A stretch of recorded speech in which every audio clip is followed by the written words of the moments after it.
Hi, it's Andy, and today I'm bringing you my December wrap-up.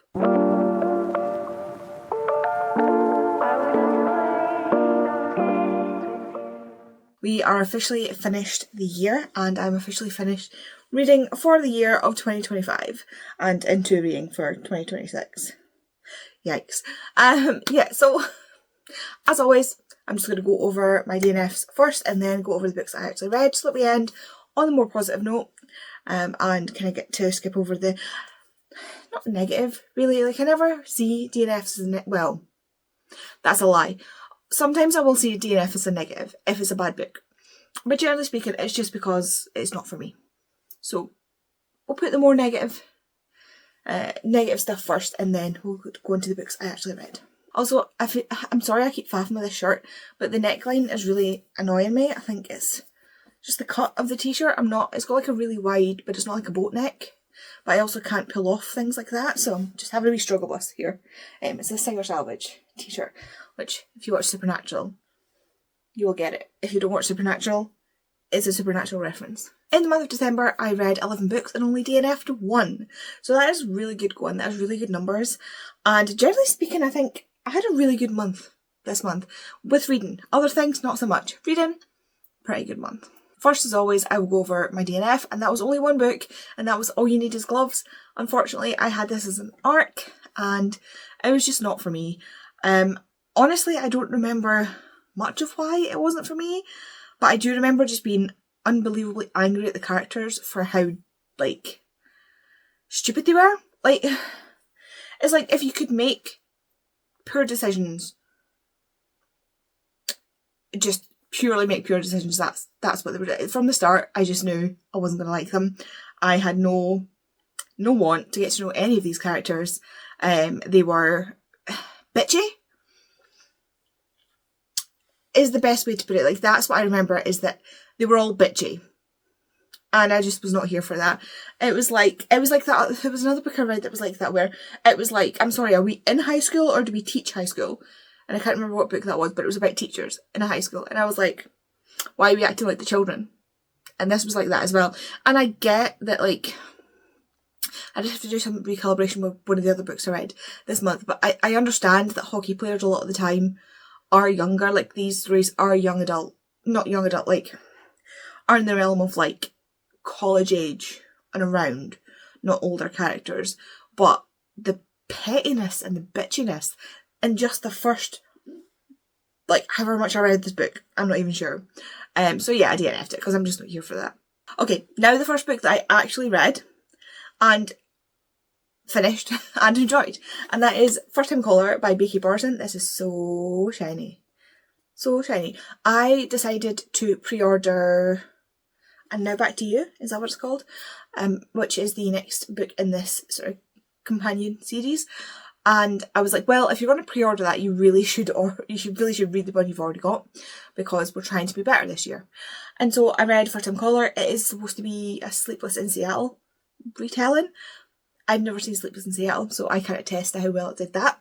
But this is about our main character, Aidan, and Lucy. And Aidan Valentine runs a show, which is basically like it's supposed to be like a romance show on this radio station, but basically what it's turned into is a bunch of people phoning up to complain about their spouses or their partners.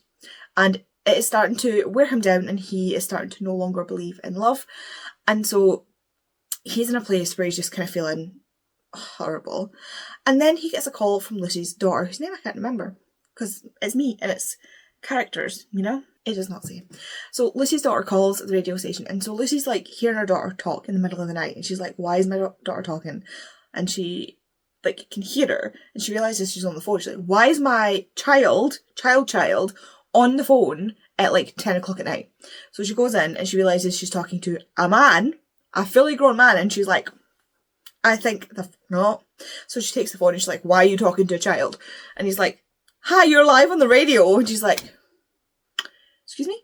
And so what was happening is her daughter was talking to him because she wants to find her mum a boyfriend. Now, Lucy does have contact with her daughter's dad. She got pregnant when she was really young, and was kicked out by her parents. And her the dad of her daughter literally lives in the house next door. Like, they bought adjoining houses so that they could just live next to each other. And he lives with his husband, which is why they're no longer together. Because, yes, they had sex, but he discovered that he was gay. But it was too late. She was already pregnant.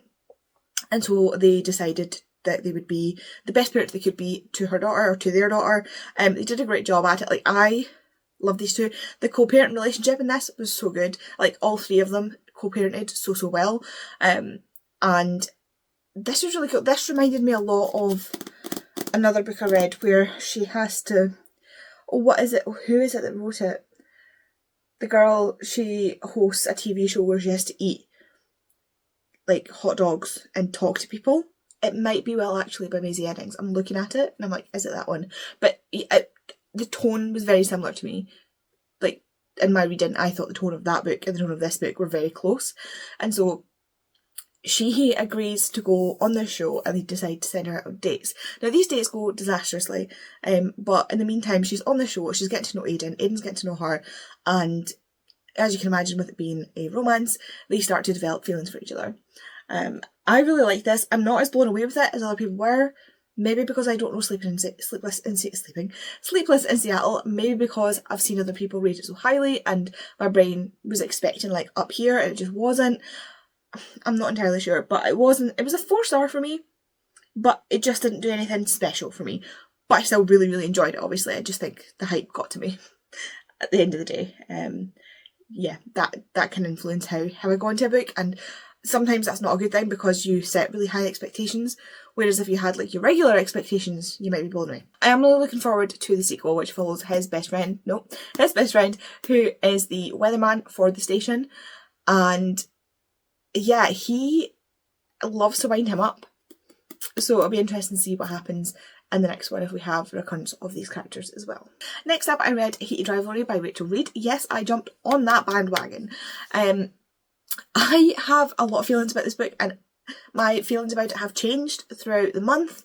At first when I read it, I wasn't quite sure of it. I was like, I'm not quite sure how I feel about this. Like, a lot of it seemed a bit like, it just didn't, again, maybe the expectations got to me. It just seemed so to not work well for me. I was like confused, but I did enjoy it overall. Like, I loved the story. I liked the aspect of the whole heated rivalry, that they hate each other, but behind closed doors they're actually together. But the whole world thinks they actually hate each other. Really, really liked that, and how it showed them struggling with that aspect of it, struggling with the aspect of they can't really come out in the NHL, struggling with being able to tell their parents because Ilya, if you don't know, this follows Shane and Ilya. Shane is Canadian, half Japanese, half Canadian, but his family all live in Canada, and Ilya is, I was going to say Romanian, I don't know where that came from. Ilya is Russian, and obviously, even to this day, this is set, the setting of this is actually a few years back.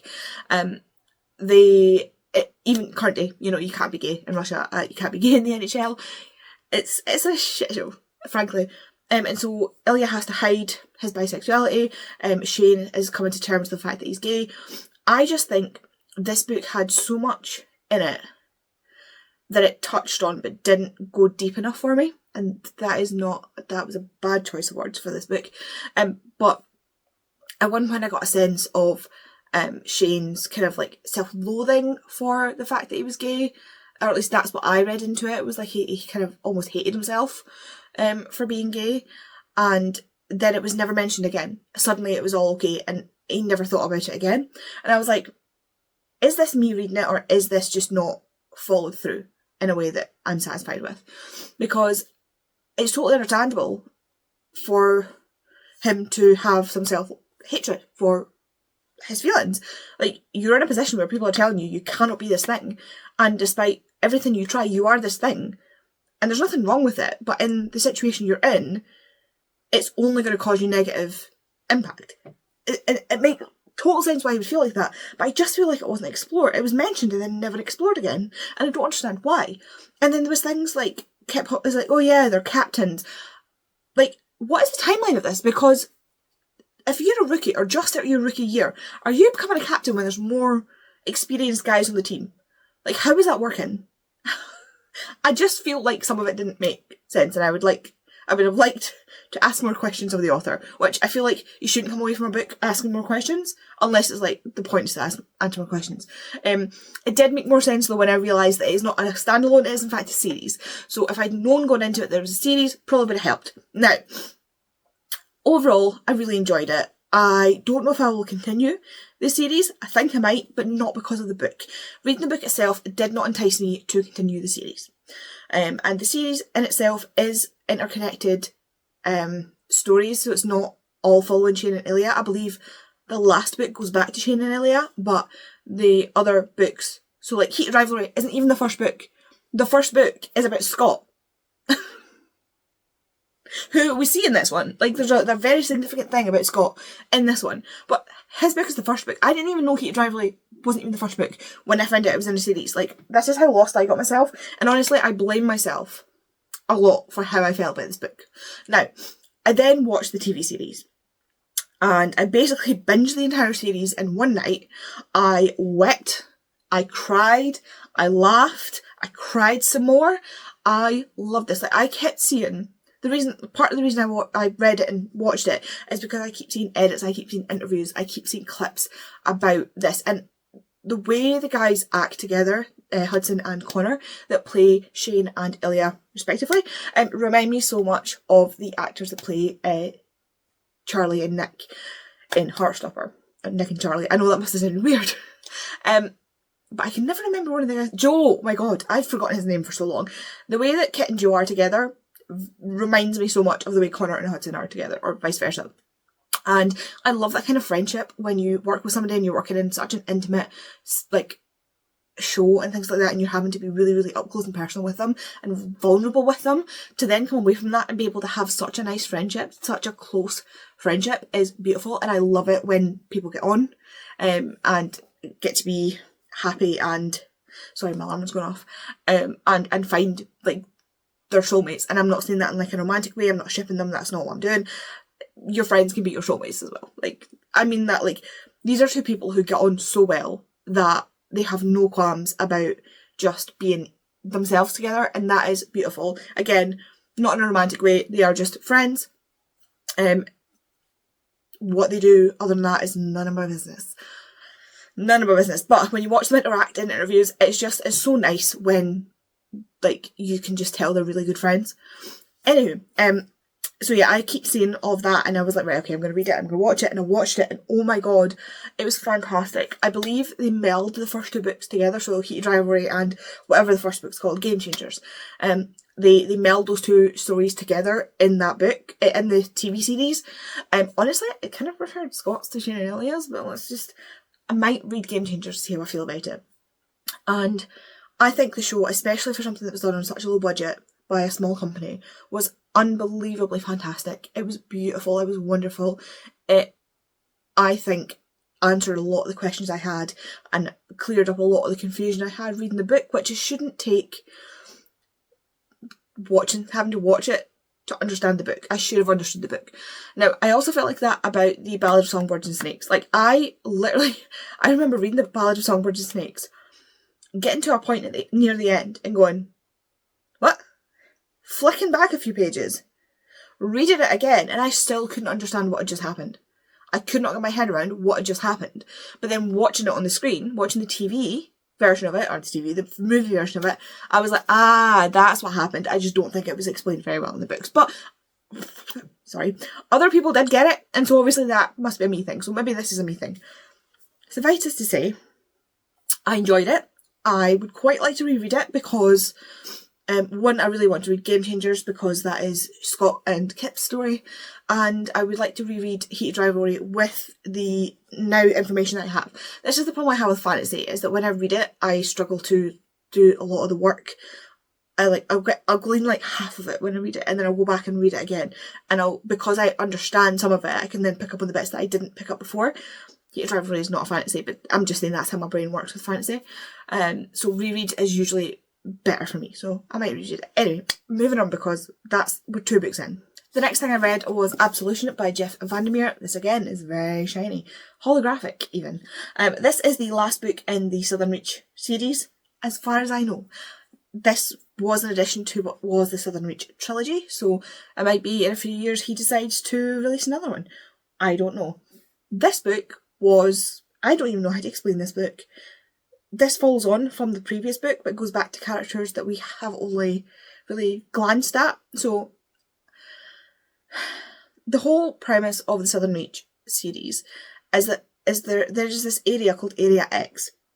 Now this does go back to before Area X was there. And Area X is this this zone of like really weird things. So like expeditions have gone in and nobody ever comes out the same. And nobody can really explain what happened to them when they were in Area X or what is in Area X. And so they continue to send exhibitions?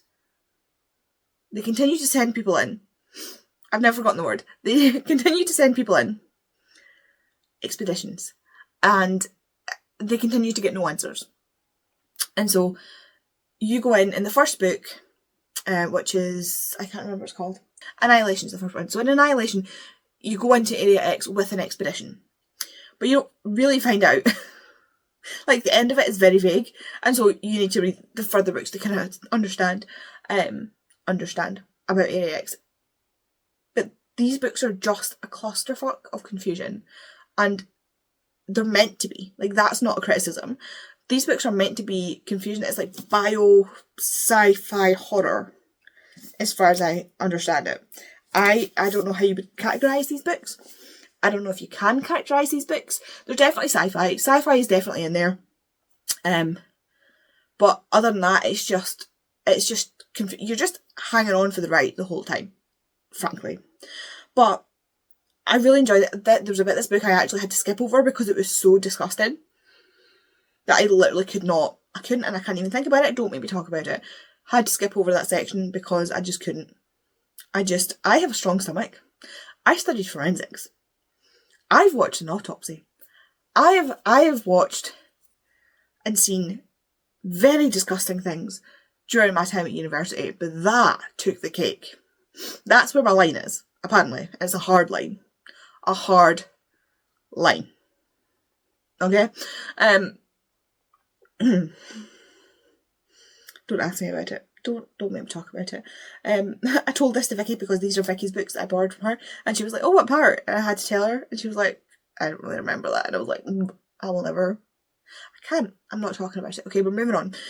So yeah, this goes back to a character that we meet called Old Jim, and it goes back to before Area X was Area X, but it was just the Lost Coast, I think it was called, and kind of how Forgotten Coast. That's what it's called, and almost how we get to Area X forming, but also not, because it doesn't explain it, because nothing explains it. There's no explanation for what's going on.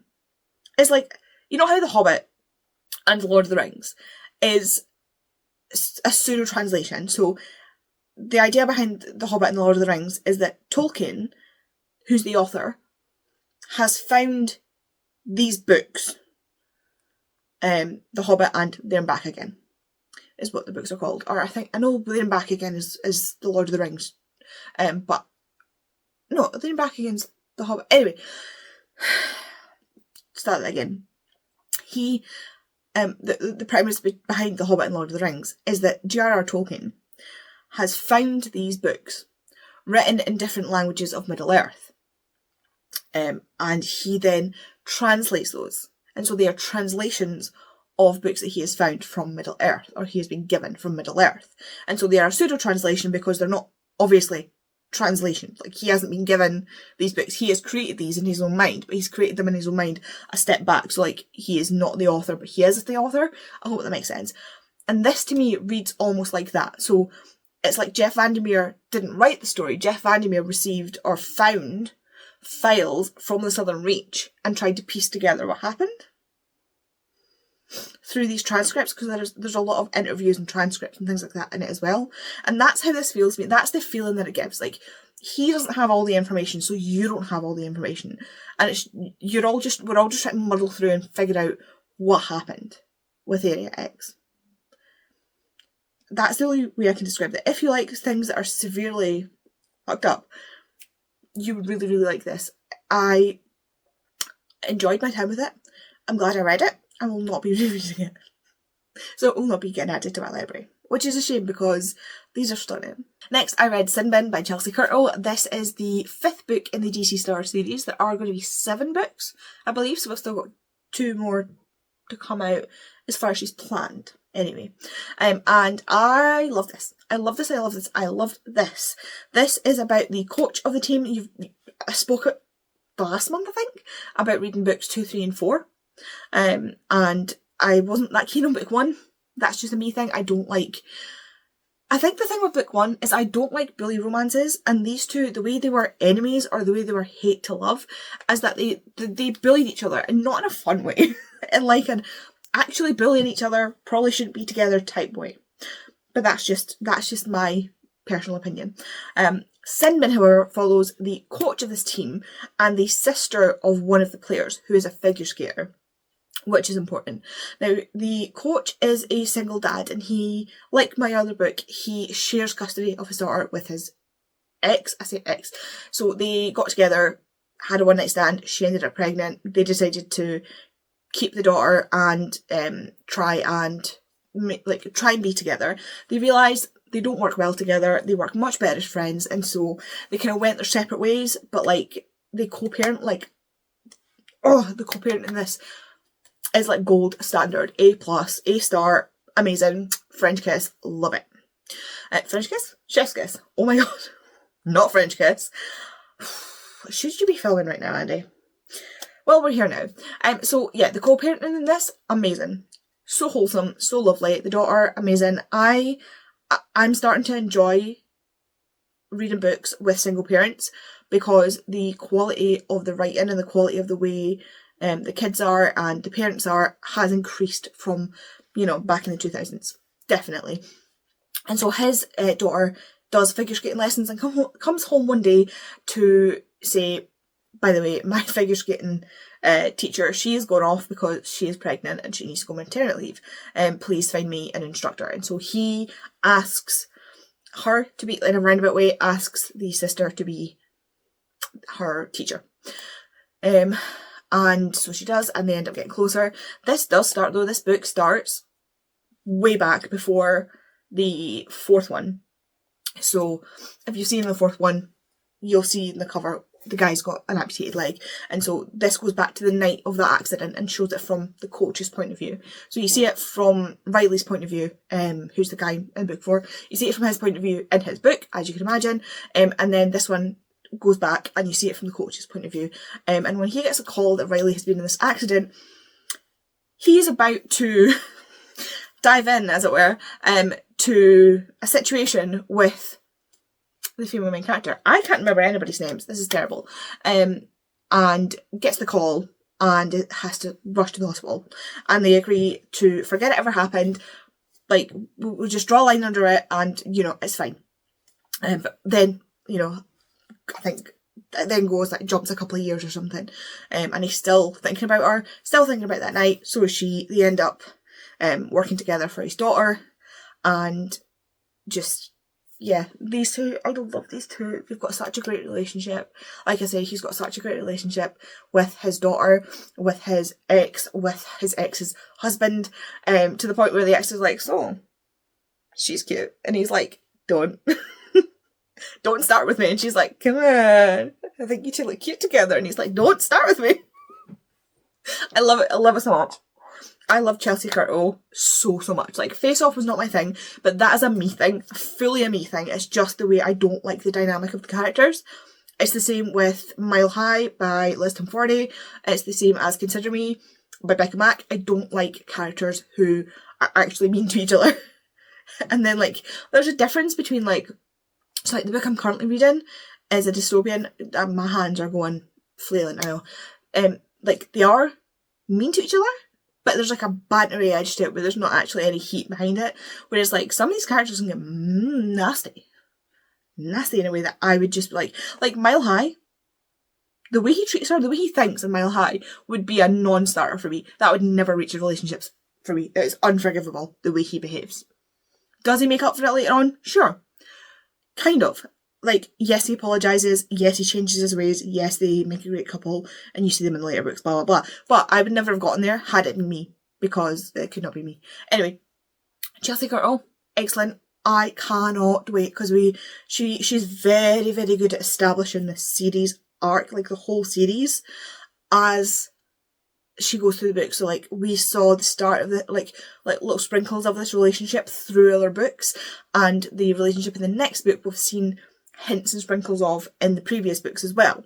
And I think I already know, or I do know, I think she confirmed it, who's going to be in book 7. I knew who the guy was, who the player was, but I at first didn't know who the female main character was going to be until something was mentioned in Sinbin, and I was like, I know who it's going to be. Stop talking with your hands, Andy. So yeah, this is what happens when I don't have a book to hold up. I just talk with my hands. I need those like tiny hands. I'd be unstoppable with tiny hands. Anyway, I'm so sorry about this.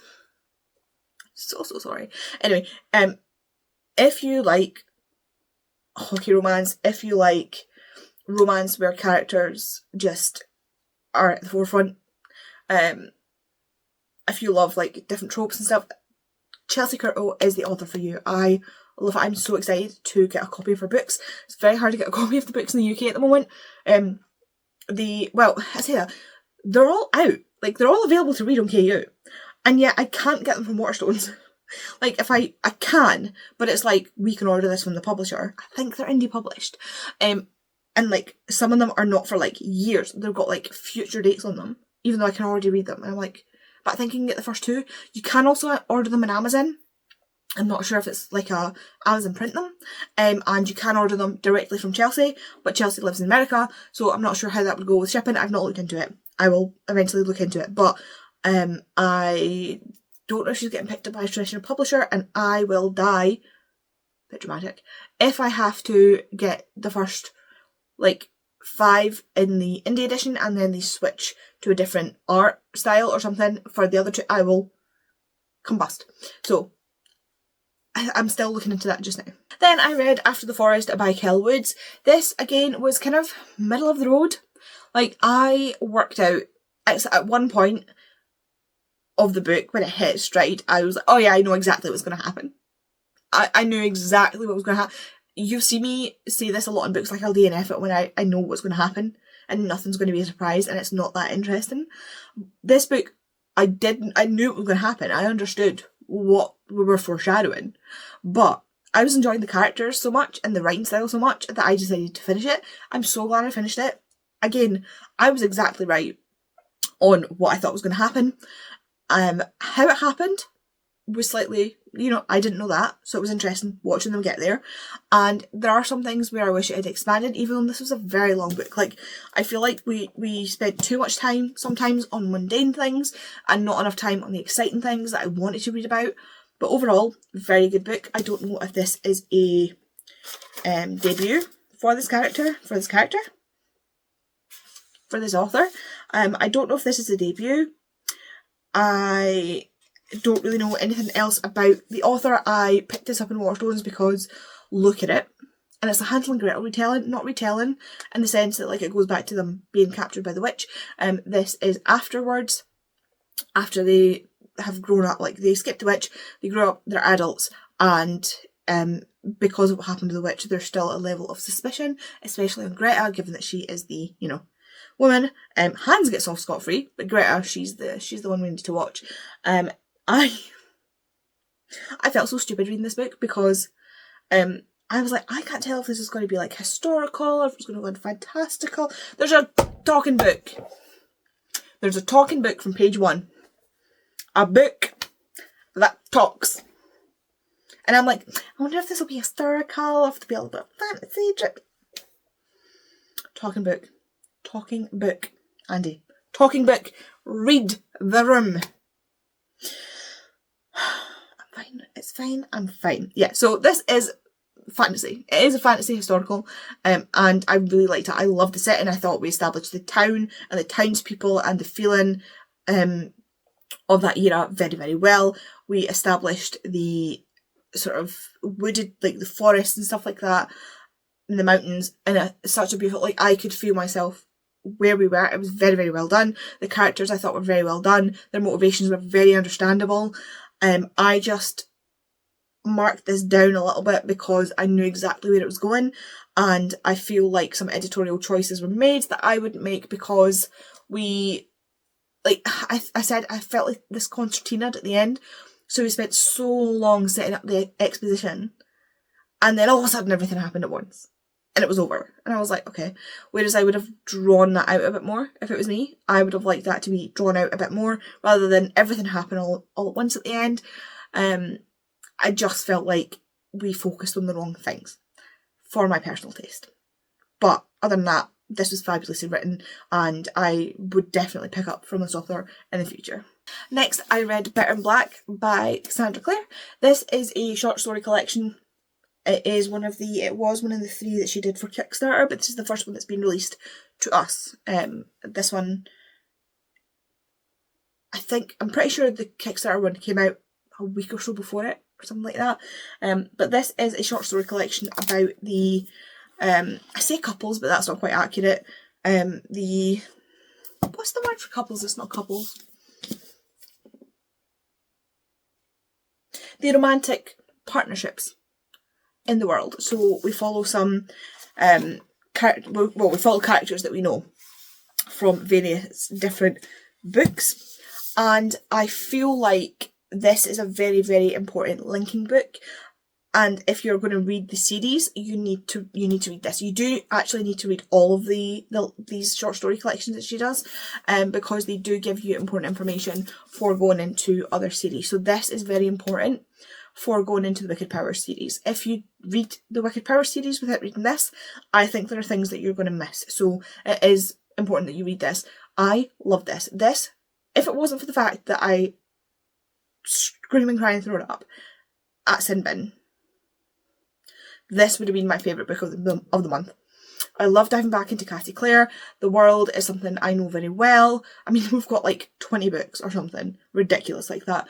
Like, this is the world I know very well. These are characters that I know, I love. I am scared that the last trilogy is the last trilogy. I am sick that the last trilogy is the last trilogy because I'm so deep into this world and I love it so, so much. And I love the characters so, so much. But it was so lovely to get to see these characters interacting together because I love romance novels because I love the connections. Like, that's part of the reason I have so many romance novels now, is because I love the connections between people. Now, I love, again, it doesn't need to be romance. There are other ways you can do that. Like, there are plenty other types of relationships in these books that I love, but there's something special about watching people grow to love each other like that, and getting to spend time with them, looking at someone they love. Like, we have this whole thing in the world, especially when it comes to like heteronormative relationships, that you're meant to hate your significant other. You know, the whole thing about men referring to their wives as the ball and chain, and like, there's so much. If you go and see, like, I watch so many videos of Jamie Raines doing Are the Straights Okay, and there's so much like just built-in hate when it comes to heterosexual relationships. And it's so sad to see that, like, this is the person that's meant to be your partner. This is the person that's meant to be like your other half, your you know, the other part of your soul. And while there's no way that it's going to be sunshines and rainbows the whole time, like, people are people. People are going to make mistakes. People are going to do things that irritate you. I'm not saying it has to all be sunshine and rainbows, but some of the vitriol that people have for their partners, I hate it. And so watching people or reading people falling in love and being in their heads while they're doing it, and how they pick up on beautiful things about their partners that their partners may not even think about. Like, I love it when, one of my favourite things is when, like, they describe their partners or who's going to be their partner, their love interests, hair in the sun. Like, you get that a lot. Like, women's hair gets described and how it may look brown, for example, but in the light it catches some reds and some chestnuts and a little bit of like chocolate. Like, it just makes it it romanticizes this thing, which isn't really romantic, and I just think that's beautiful. And I think Cassie Clare does that impeccably in this book. This cast of characters, they are imperfect people, but they love so purely, and I love that about this book. So yes, Tori, if you've not read it by the time you see this video, you need to read it. I know you've got it sitting beside you, and it is honestly a light in the world that I needed this month. Okay, I'll try and speed this up, I promise. Next, I read Holiday Ever After by Hannah Grace. This was fine. Again, I think I was just having an off month, if I'm being perfectly honest. Again, it was a 4-star, I didn't do anything special. She works at this toy company who stole his design, and it was her like thing that she set up that stole his design. So basically, she set up this program where, because her grandfather started the company as like a small thing, a small toy company that then went like global, she set up this thing to help small toy places, and so they're meant to like sign up, and they help them get them resources with all that sort of stuff. But she then goes to work in a different department for a little while to get some experience while someone's on maternity leave or something. I don't remember. But she's away from that, and in her stead, the person who's running it basically screws this guy over and steals his design. And so someone from this town, this woman who kind of runs the town, decides to put them on blast on YouTube or TikTok or online, basically. And people start coming down on the company, and she is like, right, I can fix this. So she goes to the town, and she decides to integrate herself, to understand the people, to understand how she can help them, how she can make it better, and tries to work out how this company can make reparations, while at the same time she wants to make reparations, she wants to make it better, but her dad's gotten to the point where he just wants to make profit, so he doesn't really care. And so yeah, you just see her spending time with these bizarre people in this bizarre little town. They're all kind of caricature-y. It's very like Hallmark. It's very like, yeah, like, you know those Christmas movies that come out and you're just like, this is awful, but I love it. Like every Christmas, except this year, again, I've had a year, I normally watch the A Christmas Prince, 1, 2 and 3. I watch The Night Before Christmas with the K, the one that's got the girl from High School Musical in it, and The Princess Switch, which also has the girl from High School Musical in it. By the way, it's my personal opinion that she's a fantastic actor. Fight me. But like those sort of movies, like the really cheesy, cheaply made, Hallmark, I suppose, is the right term for it. But that's what this is in a book. So it is a funny good time. Nothing gets too serious. It does though, because she really does care. She really is trying to make this place a bit better. But for me, it just stayed a little too surface level. That was my problem. I think I wanted to dive a bit more into the characters, and it just, or characters that we don't get to dive into as much, because obviously we see a lot of these two, but we don't see other characters that I liked. Would I read more about this town? Absolutely, 100%. I could have read, if this was like, add more pages to this, add like 200 pages to this and go more in depth to some of these other characters. I'm all there. But yeah, it was a good little Christmas book, and I was surprised at how different it was to the, like, this is the author of the Icebreaker, Wildfire and Daydream. Daydream was my favourite book of that series. Like, I cried so much. And this just felt a little lacklustre after that. And I think that's what had the effect for me. Next up, I read Bump and Boo Hail, which is Mead Mishaps 2.5. So it is sort of in between some of the books that we have. So it's, I hate these titles. I love these titles, but I hate these titles. The first book is That Time I Got Drunk and Saved a Demon. The second one is That Time I Got Drunk and Yeated a Love Potion at a Werewolf.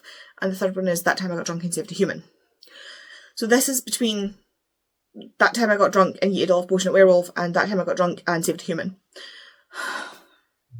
And it is Halloween, and spooky things are happening.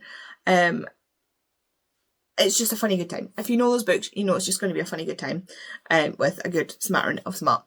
44 pages, honestly, it felt longer, and that's not a complaint, that's a compliment, because so much happened in 44 pages. This is what I'm talking about. Some of these books, like I was saying about Holiday Ever After, like I was saying about After the Woods, the B.K. Barton one whose name I can't remember for now, these are some of the ones where I'm talking about, like, you're waffling. nothing's happening in pages that I care about. Whereas A Bump and Boo Hale, it was short, and yet it packed a punch, it packed a lot into it. I love Kimberly Lemming. She is a queen. I love, love, love her Mishaps series. It is impeccably funny. It is so, so funny, and I love it, and I really, really recommend all of them. Next, I read Good Spirits, because of course I did. It is December, and everybody was reading Good Spirits, and I wanted to read my Christmas books around Christmas. I actually read this after Christmas, but it was only just after Christmas. So this is Good Spirits by Beaky Borison. This is about a main character whose name is Harriet, and Harriet is a good person. She tries to be a good person, and she runs this antiques and sort of bits shop that was started by her aunt. She doesn't have a good relationship with her mum. Her mum resents her for, you know, spending time with her aunt, because the sisters didn't get along, and she is in a position where she's kind of not got much of a relationship with her family. She's got really good friends, and she's running the shop after her aunt passed away. And so she's very surprised when one night she gets, at the start of December, she gets a visit from Nolan, who is a ghost of Christmas past. A ghost of Christmas past, because there's a whole load of them. It's like Monsters Inc., but for ghosts. There is, I'm sure there's some kind of, like, my mind is bringing up, there is some other kind of, like, it's almost like R.I.P.D., where there's, like, loads of them, and they go out and, like, do things. Or there's another one where it's, like, there's different ghosts, and they all, or different beings, and they all kind of do this job. Anyway, that's what, again, Hallmarky Christmas movie type thing. But this goes a little bit more into the characters in a way that I like. It's funny because I actually like this more than I like the other Beaky Borison one that I read this month, which, again, first time caller. Oh my god, my memory is terrible. I probably should have had a Red Bull before I came up here. It's sitting staring at me. It's my reward for doing this before I have to film my other video. So yeah, she's very surprised that a ghost of Christmas past is coming to haunt her. But Nolan is determined that nothing is ever wrong. Like, he is assigned someone because they need to repent for their behaviour. Because they need to look back at their past and they need to fix what they have done. And so they go into her past and see these different Christmases. And Nolan's then, like, after a couple, he's like, okay, yeah, this doesn't make any sense. Why am I haunting you? You don't seem like a bad person. And so he goes to his bosses and he's like, there's something wrong. And they're like, we're never wrong. And he's like, but something seems wrong. And it's like, okay, well, I could just take you off this person. And he's like, no. You're right, nothing's wrong. I'm just going to go back. Because he's already developing feelings for her. And she's already developing feelings for him. Because he is a hot Irishman. And things transpire. There is something that happens in this that I don't want to talk about. Because it is a unexpected surprise. Or unexpected plot direction.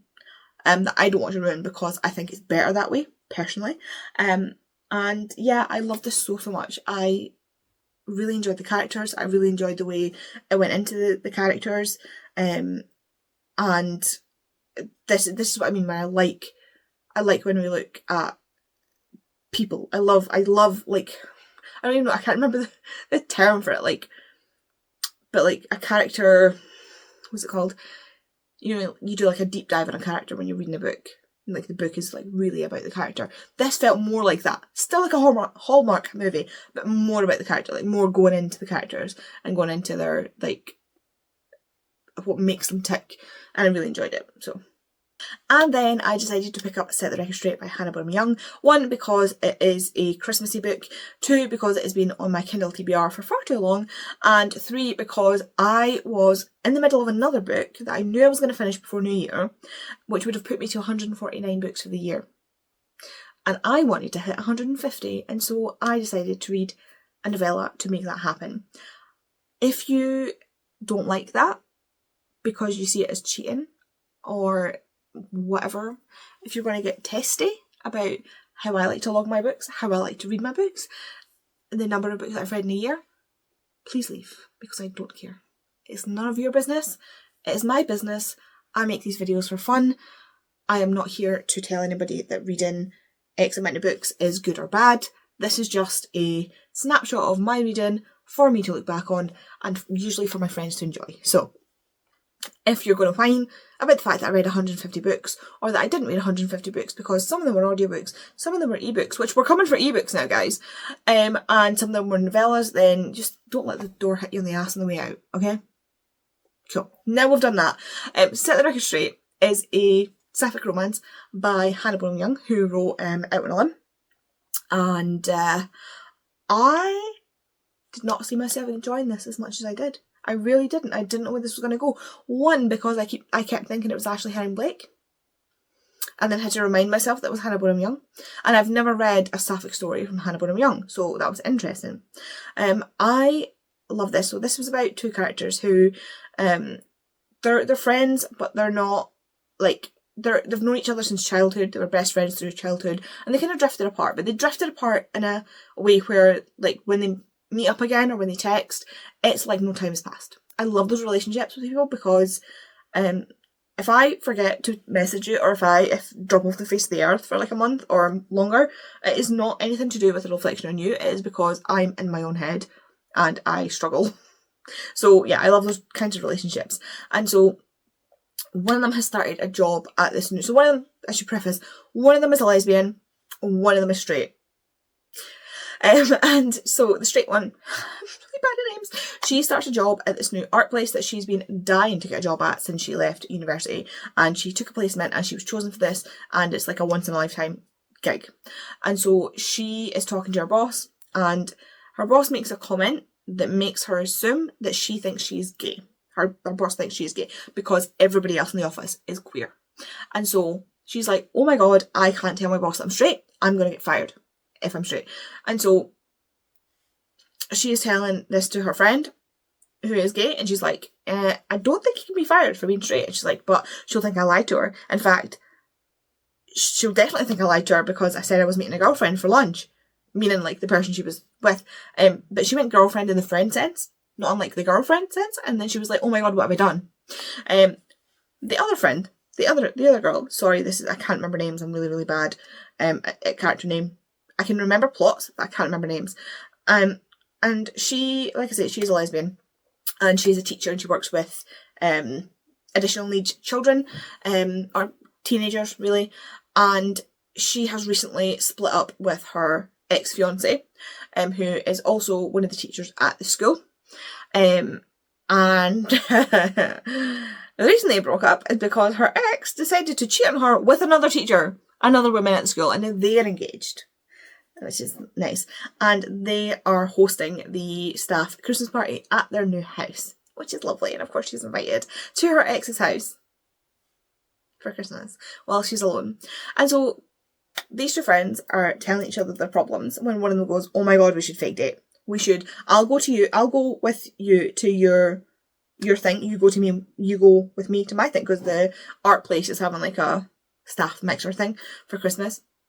And they decide that they will go as each other's like partners, as the girlfriends.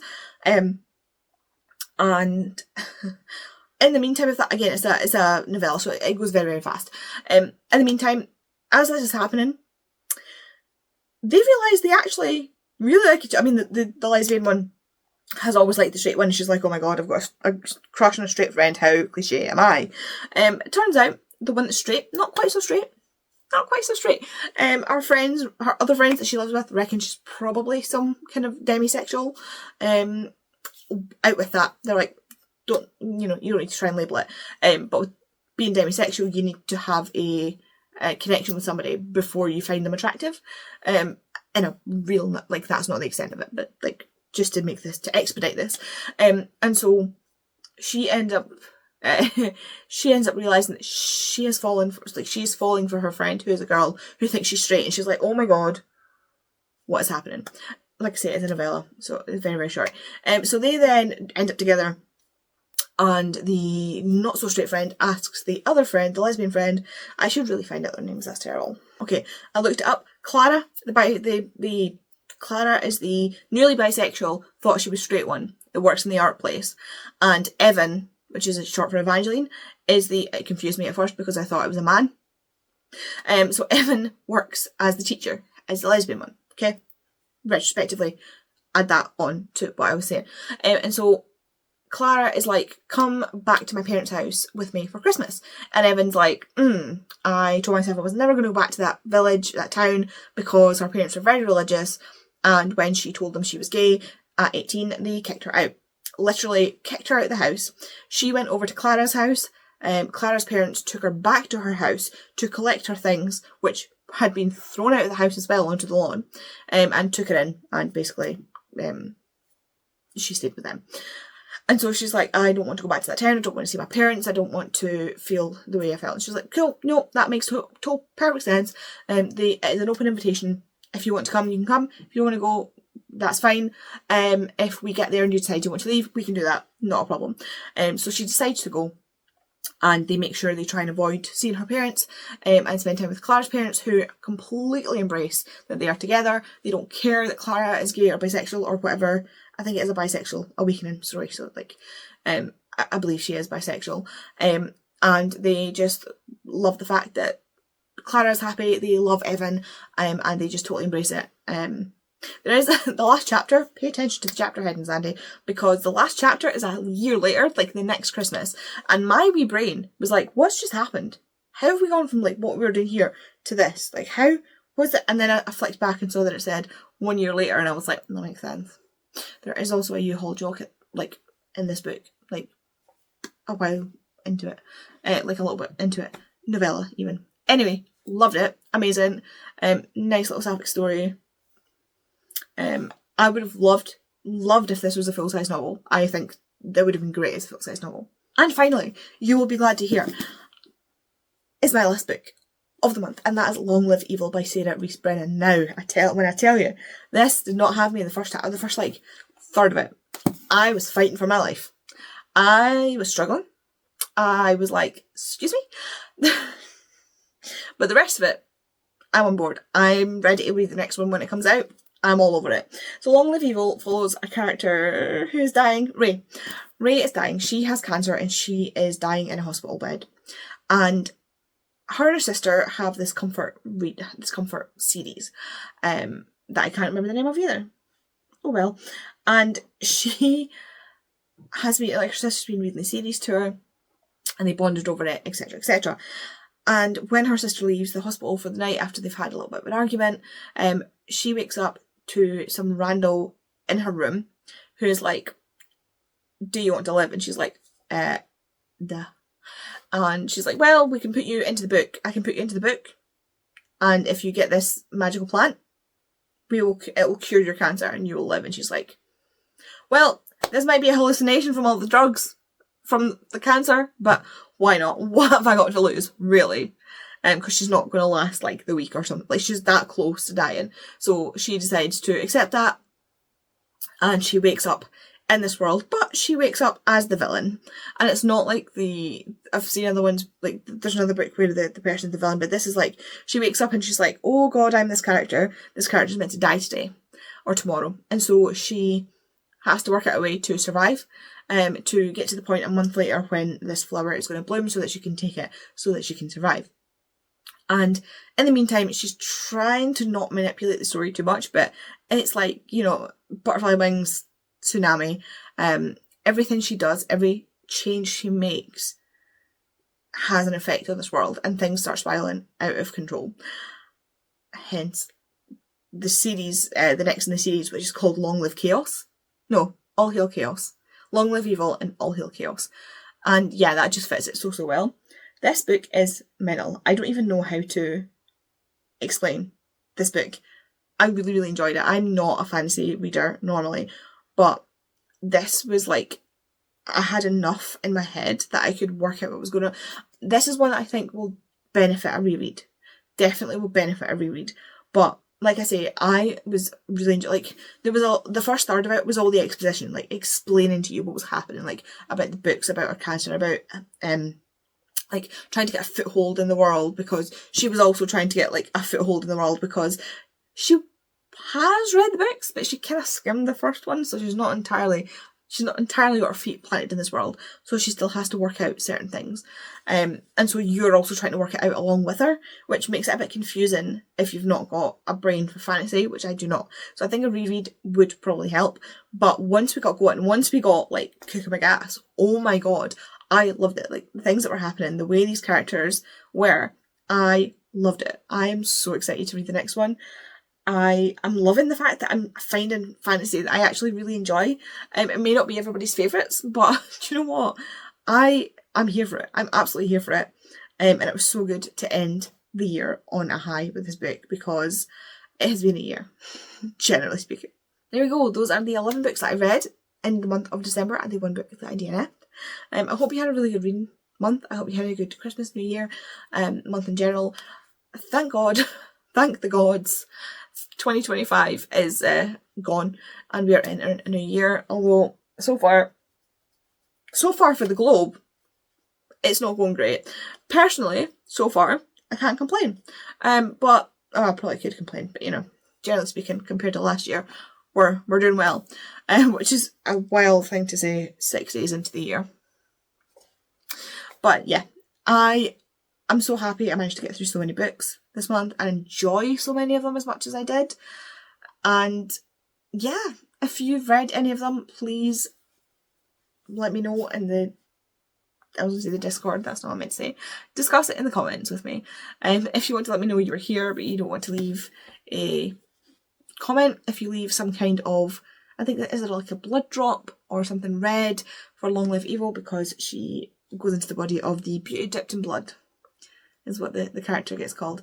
Also, they kept switching the names. That's why I was confused a lot of the time, because they kept, sometimes it'd be her like IRL name and sometimes it'd be her fantasy name, and I was just like, I don't know. Anyway, leave me a blood drip emoji or something red down in the comments.